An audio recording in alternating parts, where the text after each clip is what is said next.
Salut les amis, j'espère que vous allez bien. Bienvenue dans cette nouvelle vidéo.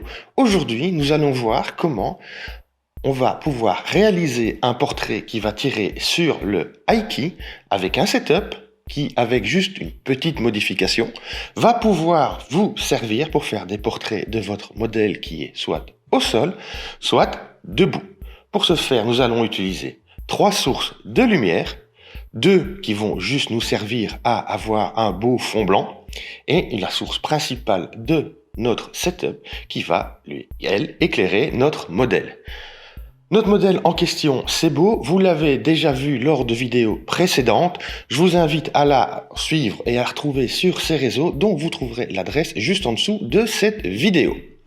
Maintenant que je vous ai expliqué un peu globalement ce que nous allons faire, je vais directement vous emmener au studio pour que vous voyez comment ça se passe en vrai.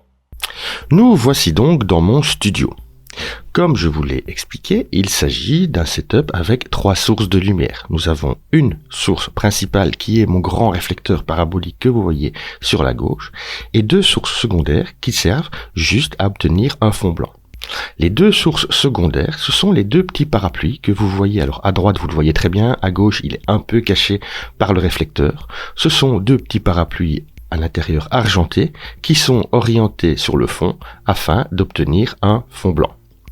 La source principale est, pour le moment, orientée de telle façon à ce qu'elle soit dans la bonne position pour éclairer Beau qui se trouve au sol. Le petit twist qu'il y aura plus tard, c'est que à partir du moment où on va passer en position debout, je vais tout simplement remonter mon réflecteur parabolique afin de l'orienter mieux pour pouvoir éclairer Beau que lorsqu'elle sera debout. C'est tout simple. Ça ne change rien vraiment au setup, mais ça vous permet avec un seul setup, juste en changeant la hauteur de votre source principale, d'avoir une possibilité de photo qui est bien plus élevée. Vous le voyez ici donc de dos, vous voyez clairement là mon grand réflecteur parabolique qui est orienté correctement pour que éclairer tout à fait Beau dans l'intégralité lorsqu'elle est assise sur le sol.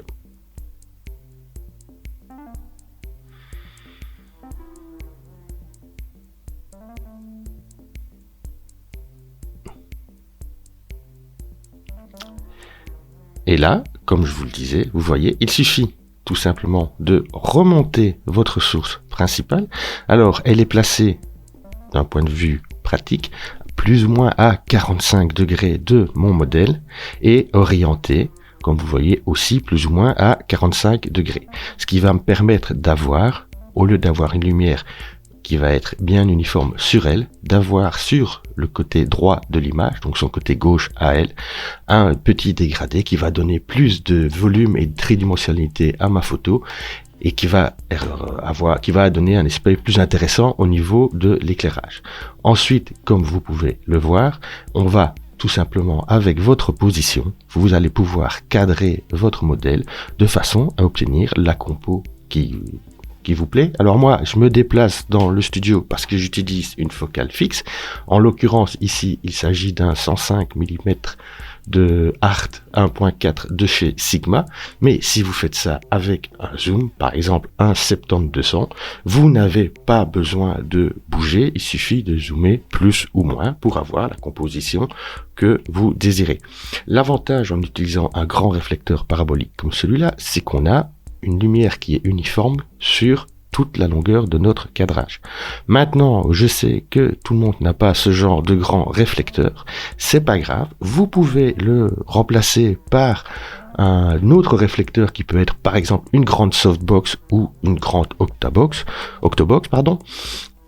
Vous aurez un petit peu de fold de lumière sur les bords, mais si vous vous arrangez pour bien placer votre modèle et trouver la bonne hauteur et le bon angle de la lumière et cadrer juste en supprimant ces petits fall-off de lumière, vous allez toutefois avoir aussi une lumière uniforme. Alors vous n'aurez peut-être pas le petit côté contrasté qu'il y a avec ces grands réflecteurs paraboliques, mais vous en serez vraiment très très proche.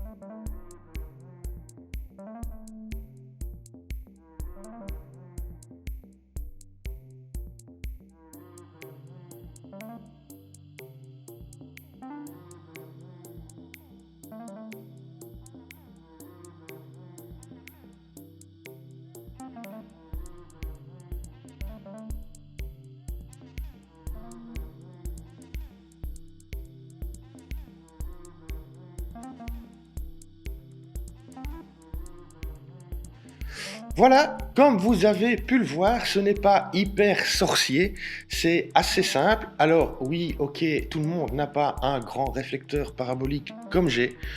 Maintenant, vous pouvez toujours remplacer ce réflecteur parabolique par une grande softbox. Vous aurez à peu près, disons, vous aurez la même idée. Peut-être pas tout à fait la même lumière, mais ça restera vraiment dans la même idée. Petit spoil pour le futur, vous pouvez même remplacer ce réflecteur parabolique par un nouveau modeleur que j'ai acheté il n'y a pas longtemps et dont je vous parlerai dans une des prochaines vidéos. Quelque chose d'important aussi à rappeler, c'est n'oubliez pas de bien diriger votre modèle, bien lui expliquer ce que vous avez en tête, à la guider, ça l'aidera et ça vous aidera et le but c'est d'arriver toujours à améliorer le niveau de ses photos et donc avoir une bonne communication avec son modèle est une bonne chose à faire pour arriver à progresser et obtenir des meilleures photos. On est arrivé maintenant à la fin de cette vidéo. J'espère que ça vous aura plu, j'espère que ça vous aura été utile et que ça vous aura inspiré. Si c'est le cas, n'hésitez pas, vous pouvez toujours, première chose, renvoyer un petit pouce sur cette vidéo, ça fait toujours plaisir. Vous abonner à la chaîne, pareil, ça me fait toujours plaisir. Si vous voulez voir plus de mon travail, vous pouvez me rejoindre sur Instagram. C'est là où je poste la majorité de mes photos. Vous trouverez tous les liens en dessous de cette vidéo. On est maintenant vraiment arrivé au bout du bout. J'espère que on se reverra la semaine prochaine. D'ici là, amusez-vous bien, faites de bonnes photos et prenez du plaisir. Ciao!